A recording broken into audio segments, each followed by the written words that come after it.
In the 250 class, finishing in third, riding for Monster Energy Star Racing Yamaha, Shane McElrath.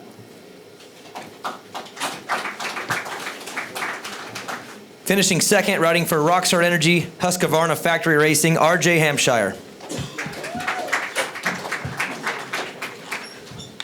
And your winner, riding for Geico Honda, Chase Sexton.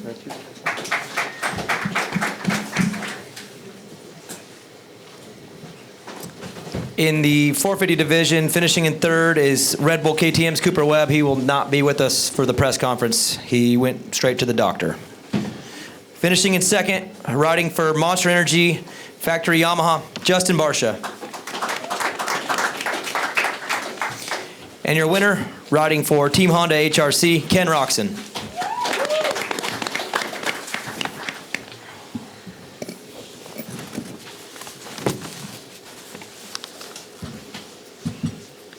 Shane, congrats. In that main event, you guys were in a freight train there. Early, it was a little bit back and forth, but then it kind of settled in. What was it about this track that made it hard to pass? It looked like you guys kind of all funneled into the same line for the most part. Was that the difficulty tonight?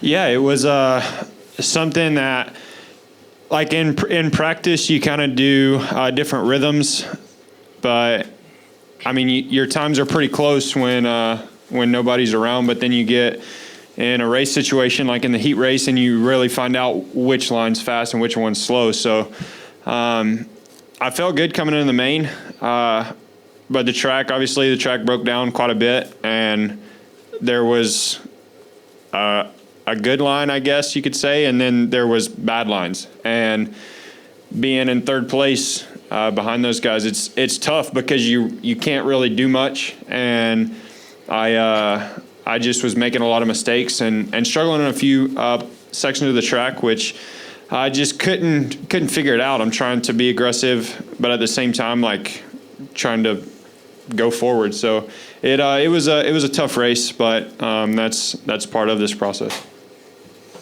RJ, congrats. Talked to you before the opening round, and you told me the urgency that you had this season and what you wanted to accomplish. And I know the first one didn't go the way you wanted it, but it looks like we're kind of stepping our way more towards the top of the podium. As far as you, the bike, the whole program, are you guys pretty close? Yeah, I think so. I mean, the main thing's just trying to bring the practice during the week into the race.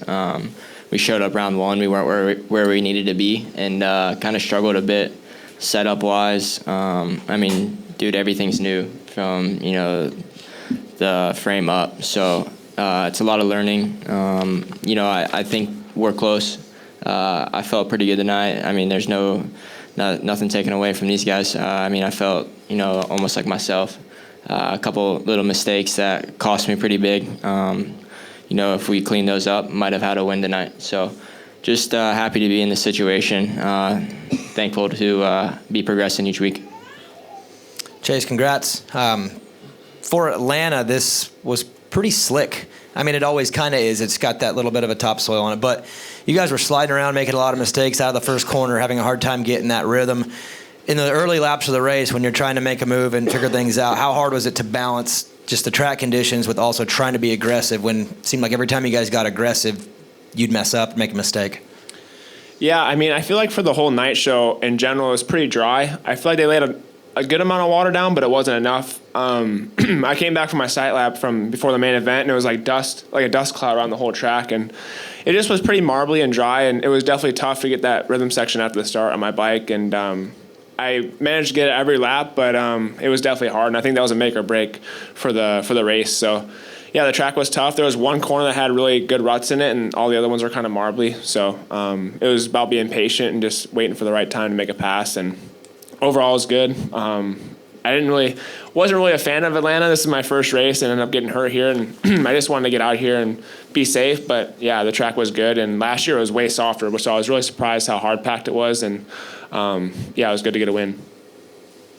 Justin, congrats. You told me yesterday, starts are everything. You said if you could get a good start, you'd be on the podium. Well, you're on the podium, but start still. Yeah, I actually had a pretty good jump, but I was in the second gate, and I got Bowers on the inside, but Mookie got me by like an inch, so I had to shut it down. But it was some crazy racing out there, man. The track broke down a lot. It was one of the rougher tracks, I think, of the season so far, for me anyway.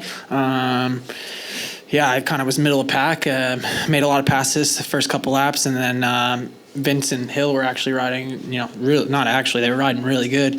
So I sat behind them for a little bit, and then, made a couple more passes, got around Marty and was in second. But Kenny rode a good race. He was checked out in the beginning. So good ride for him. But it was fun. Brutal track for sure. Kenny, congrats. I think that was one of the more wild races we've seen this year as far as second and back. It seemed like things were going on the whole time. You could obviously hear the crowd getting involved at different times. Did you ever peek over to kind of take a look? Did you know where Eli was? Did you know where Cooper was? Did you know where Justin was? You seemed like you had a lot of time up there to look around if you wanted. Yeah, no, I really had no idea. I just had tunnel vision, to be honest, and I think that's for sure the way to go, especially once you have a little bit of a gap. The track broke down a lot more than I thought it was going to because it was a little bit more hard packed. We really had a little bit of everything, I feel like, today in the track. Obviously the sand after the finish line, the turn and the rhythm was pretty soft, and then also the whoops were soft in the turn before, and the rest of it was pretty hard and marbly. So we had a bit of everything for sure, and track broke down a lot. But yeah, I had no idea what was going on, and I just really tried to focus on myself.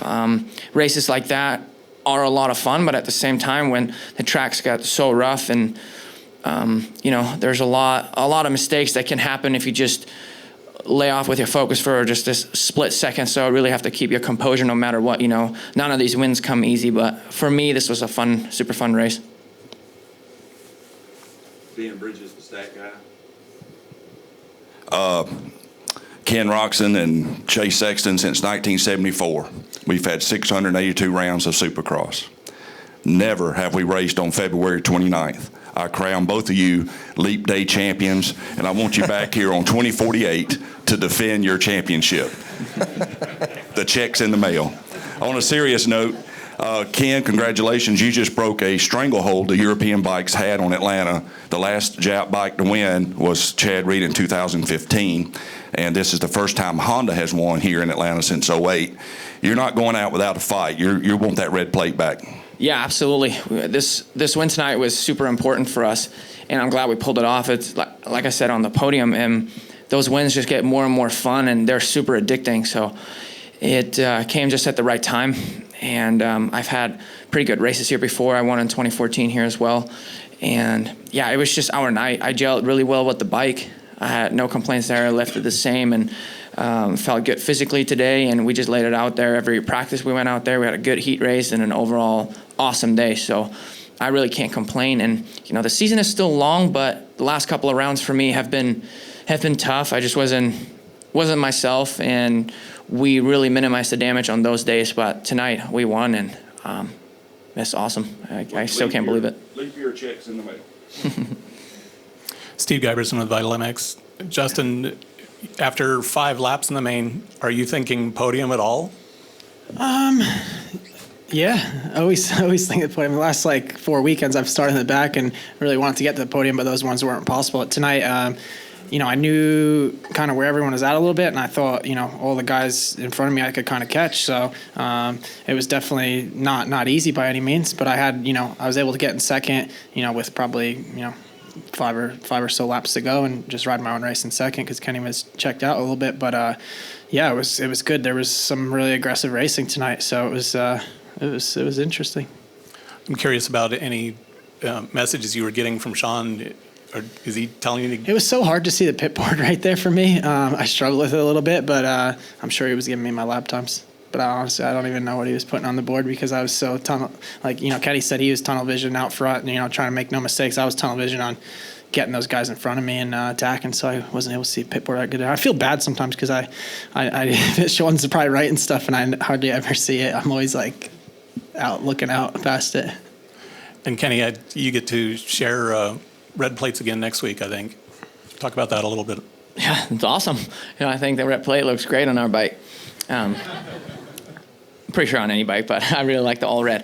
No, like I said, the last couple of weekends have been tough, and I minimized the damage there, which was huge for us for that reason, Everything can come undone in one race, so you got to bring your focus and try your best every single weekend.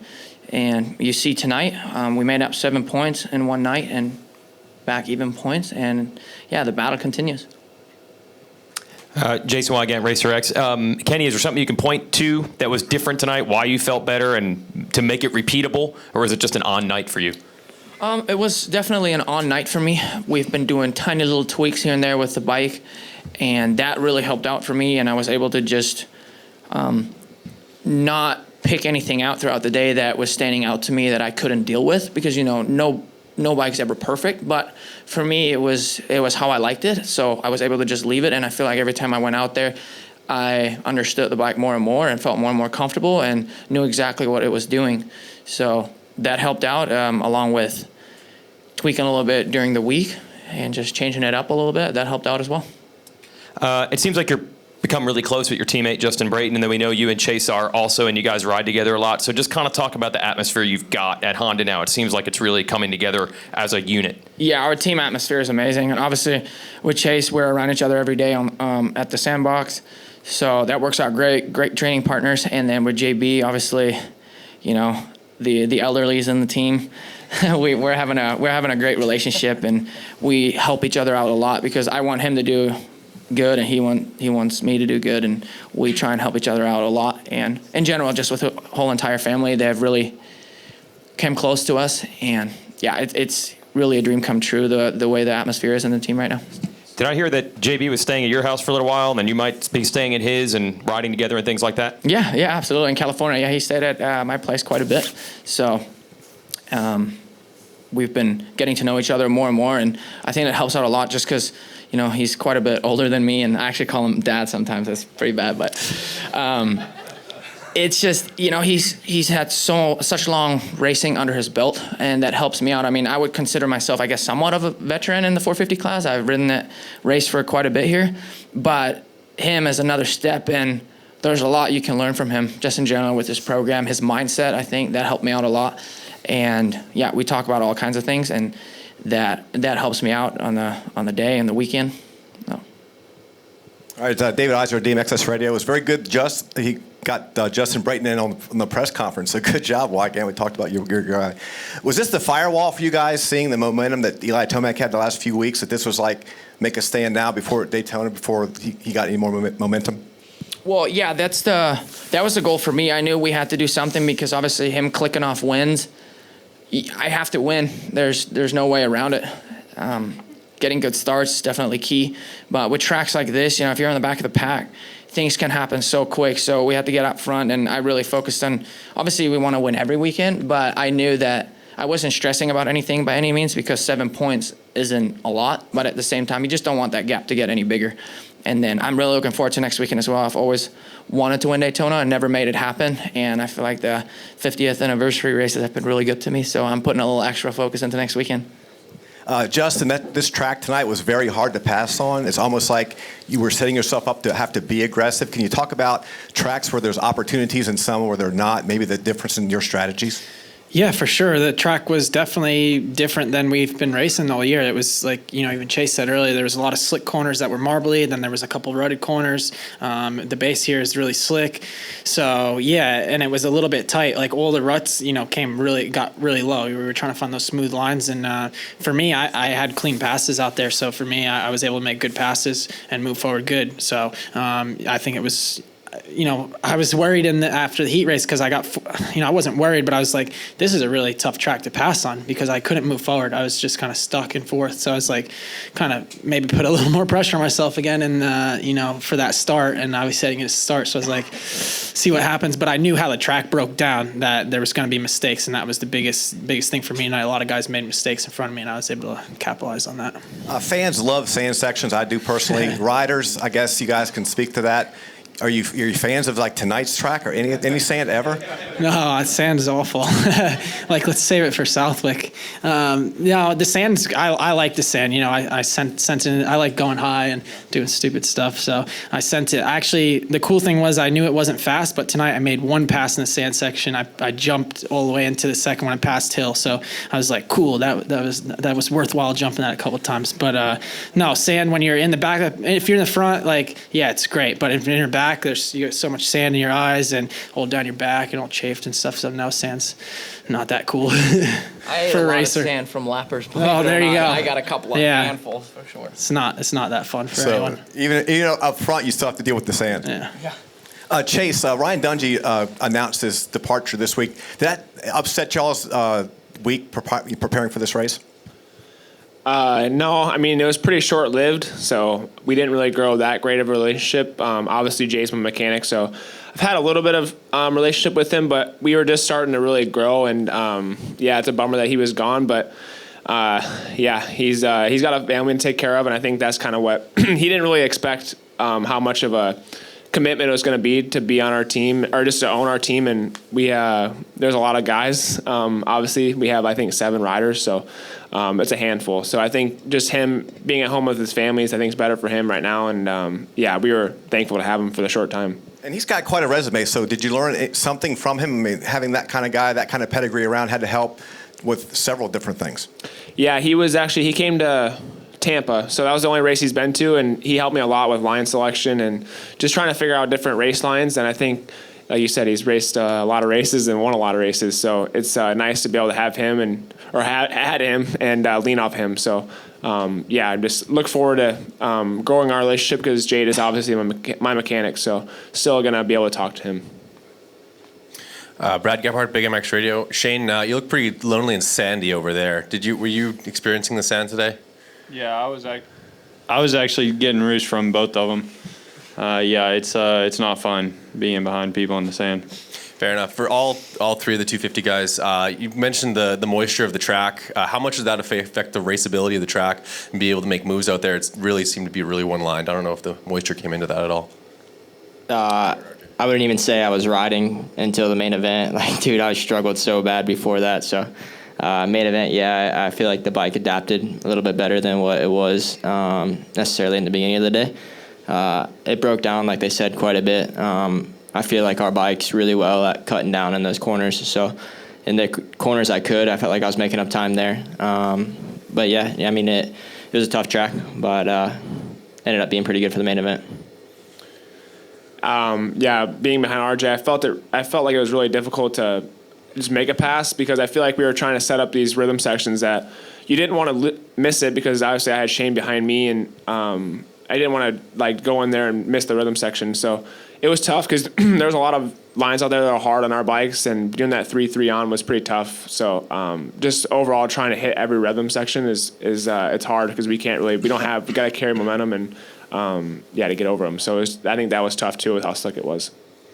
But it also, like, just for bike setup today, that was kind of where I guess we struggled the most all day. Is we would make a change for most of the track, and then it would affect other areas that it didn't affect before. And it was like these guys were talking. We had a little bit of everything, so it was kind of hard to set the bike up for a track like that where you have so many different terrains. Fair enough. Well, like the 2 of you, this is your first year on that motorcycle. The 3 of you have all been on the same motorcycle for a number of years. Would you say that this particular track and just the racing conditions, you really needed to know your motorcycle, and being the first year on a motorcycle was a bit of you're behind the 8 ball? Maybe you guys could chime in. Yeah, I think for sure, knowing your bike's super important and setup and things like that. My setup's been really good at adapting like to the track at the end of the day. In the beginning of the day, I kind of haven't felt that super comfortable. When it comes to the main event, when the track breaks down, my bike works really well, so that's been cool. But yeah, I'm sure those guys are learning a lot on the new bikes and stuff. They could probably say more though. Yeah, no, I'd say, my off season, you guys know I was hurt quite a bit, so I didn't really get to test much. So I still think we're trying to find my base. Like, every time I go out, I'm changing something. So yeah, as the track adapted, I feel like we have a good bike right now for the slickness. And like I said, for the cornering, just got to figure it out for the whoops. Yeah, kind of same for me. It was today was really a new day. First time I've ridden that bike on. I mean, last week we had some soft sections, but today there was a lot of new for me. So it taught me a lot. I mean, we need to make some changes this week, but for me to be off that much and still get third, I think it's good. I mean, we've got a lot of room to grow, and I think that's really good for us. RJ, just talk about those rhythms that Chase is talking about. You didn't get them every single time. What's the difference when you get it right and get it wrong? Because obviously it was tough tonight to get them every lap. Yeah, and honestly, like when you're leading, you don't know what the guys behind you were doing. So I thought they were going outside roll 2-3-2, I think it was. But I knew, I got destroyed in the heat race going, outside. So I knew if I wanted to be in it towards the end, I had to sack up and do it every lap. And Chase got me there whenever I clipped it, and I probably clipped it 6 other times. So it just shows how tough it was. Like, you had to get over that little one, and be pretty precise on it with the pop for the next 3. Okay. And Justin, I talked to you real quick for opening ceremonies about these starts. Is it something that you can fix? Is there a direction you can go? Because it's been tough, and you used to be really good at starts.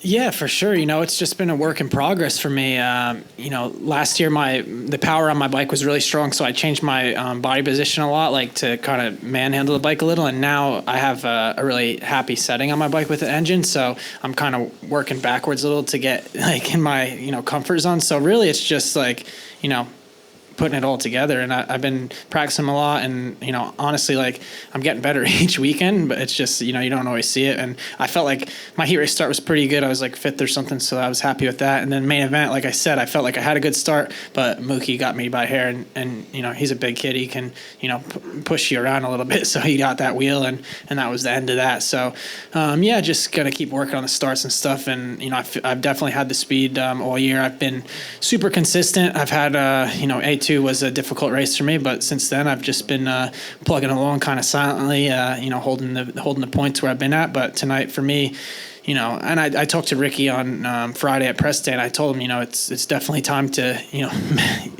either do it or not. So for me, tonight was definitely improvement, but definitely looking for that win again, because that's, what it's going to take to win the championship is to get some wins. And I know I have the speed, just need to put all those little things together.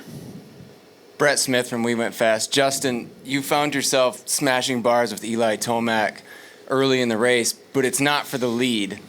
Are you thinking to yourself, come on, not again? Or do you kind of like that kind of stuff? No, I don't really like it. I made a good, clean pass on Eli, and then, if someone physically, hits me so hard and hurts me, I'm not happy with it. So I thought the pass he put on me was stupid, and then he did a pass on Baggett and cleaned him out, and so I thought he was kind of on a mission tonight to get to the front, and whatever it took, he was going to do it. So but it ended up costing him. So I felt like he rode a bit harder than I thought he should have, and I know pretty hard because I've done it before. But I was just trying to ride my own race and move to the front of the pack, and when you get caught up in a battle that's not in the front, you lose so much time. And it's, if you're not a second faster than the guys in front of you, you're not going to make those passes back up. So it was definitely a little annoying in the middle of the race, but got through it. Congrats, guys. Thank you. Thanks. Good job, man. Thank you.